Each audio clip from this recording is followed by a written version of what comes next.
G7 pede mais investigações sobre a origem da Covid. A cúpula do G7, grupo dos 7 países mais industrializados, pediu nesse domingo para a China cooperar com o aprofundamento da investigação da origem do novo coronavírus. Os líderes estão reunidos na Inglaterra para discutir temas como a pandemia, as mudanças climáticas e crises democráticas. No comunicado final da reunião, o G7 solicitou um estudo de fase 2 com especialistas da OMS para verificar como se originou o vírus chinês que hoje assola a humanidade. O G7 é composto pelos seguintes países: Alemanha, Canadá, Estados Unidos, França, Itália, Japão e Reino Unido. Primeiro falar sobre essa reunião do G7, que foi um absoluto desperdício de tempo, né? Ninguém decidiu absolutamente nada. Ora, sequer os países do G7 têm viagens permitidas entre si. Quem diria, no governo Joe Biden, onde você já tem a pandemia praticamente erradicada, tanto nos Estados Unidos como no Reino Unido, você ainda não pode pegar um avião do Reino Unido para os Estados Unidos. E vice-versa. Então, que porcaria de reunião de G7 é essa? Tem um negócio horroroso. Segundo, eu espero que vocês tenham visto os comentários que rolaram na internet sobre a participação do Joe Biden, inclusive confuso, as próprias pessoas nos bastidores do G7 falando sobre a confusão, o estado de confusão mental que o presidente dos Estados Unidos, o líder do mundo livre, se encontra. Mas a gente estava falando sobre, especificamente aí, sobre o caso da China, né? O que os 7 países mais poderosos do mundo se reúnem, do que eles tiram? Qual é a conclusão que eles tiram? O mundo inteiro sabendo. Os Estados Unidos, obviamente, têm informações o suficiente, já tinham em janeiro de 2015, mas hoje já tem mais do que informações suficientes para saber que, de fato, o vírus veio da China, veio de um laboratório da China, que a China, agora parece que as informações que estão chegando é que a China já começou um processo de queima de arquivo em setembro de 2019. Em setembro. Tá? E depois eu posso até mandar o link aí no meu Telegram do que eu tô falando, das fontes que eu tô usando para falar sobre isso. Mas os Estados Unidos já detêm todas essas informações. E claro que os seus aliados, ou se não as detiverem, deveriam detê-las.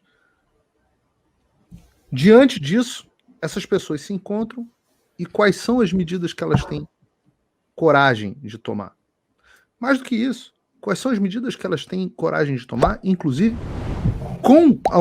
junto à Organização Mundial de Saúde, que foi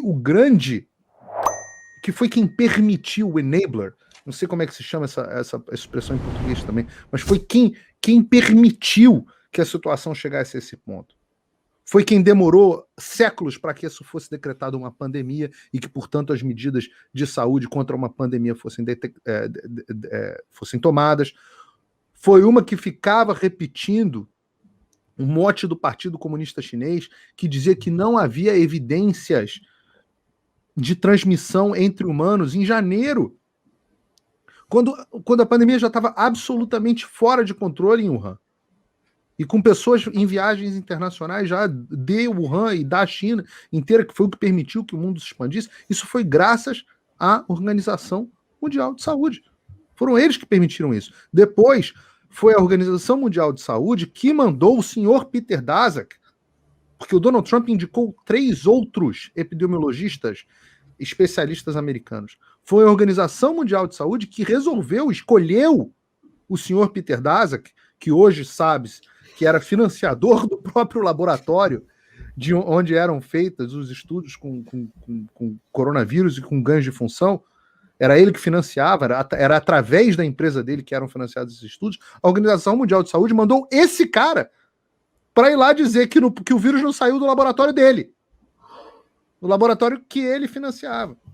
E o que o G7, qual é a medida, qual é a pressão que o G7 tomou contra a Organização Mundial de Saúde? Ora, nenhuma. De novo, é essa notinha aí. Ai, China.